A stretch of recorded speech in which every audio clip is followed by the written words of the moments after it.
నమస్తే అవధాని. ఇంటి గుట్టు లంకకు చేటు అని ఒక సామెత ఉంది.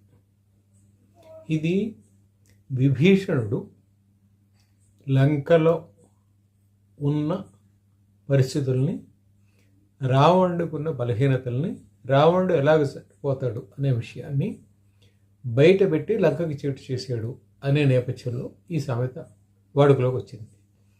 సరే, అది విభీషణుడు ఏ కారణంగా చేసాడు ఏమిటి అనేది అది వేరే వ్యవహారం. కానీ ఆ విషయం తెలిసినందువల్ల మాత్రమే రాముడు రావణాసురుణ్ణి నాభి దగ్గర కొట్టి చంపగలిగాడు, లేకపోతే చంపి ఉండేవాడు కాదు అనేది ఒక ఇది. అలాగా ఇప్పుడు రెండు సందర్భాల్లో అట్లీస్ట్ భారత రాష్ట్ర సమితి ఎమ్మెల్సీ కె చంద్రశేఖరరావు కుమార్తె కవిత పార్టీకి నష్టం చేస్తుంది.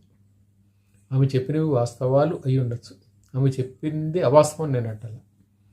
ఆమె బీఆర్ఎస్ని ఎలాగ ఇరుగుర పెట్టాలి అనే విషయంలో ఎంత పకడ్బందీగా చేస్తుందో, దానికి ఎలా సమాధానం చెప్పాలో తెలియని పరిస్థితుల్లో పార్టీని ఎలా ఇరుకుని పెడుతుందో అర్థమవుతుంది.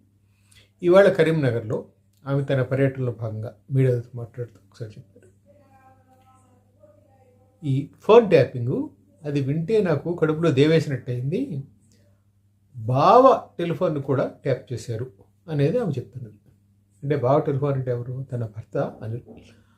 ఆయన ఫోన్ను కూడా ట్యాప్ చేశారు. ఈయన ఎవరికి బావ?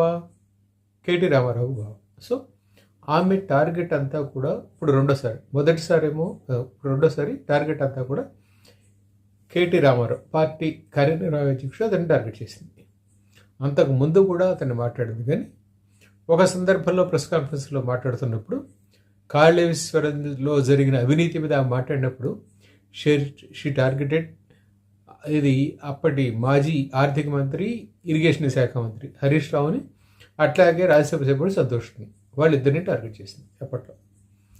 ఇప్పుడు వెంటనే ఆల్మోస్ట్ అది జరిగిన ఒక 2 నెలలు ఉంటుంది. ఇది జరిగిన వెంటనే ఇప్పుడు కేటీ రామారావుని టార్గెట్ చేస్తుంది. అంటే ఆమె 2 విషయాలు కన్ఫర్మ్ చేసింది. పార్టీని ఇరుకున పెట్టే ప్రయత్నంలో పార్టీలో జరిగిన 2 అనూహ్యమైన, అంటే పార్టీలో జరిగిన 2 అవకతవకల్ని తనకి తెలిసి జరిగింది, తన దృష్టిగా వచ్చాయి, అయినా అప్పుడు మాట్లాడలేకపోయాను అనే ఇదిలో చెప్పొచ్చింది.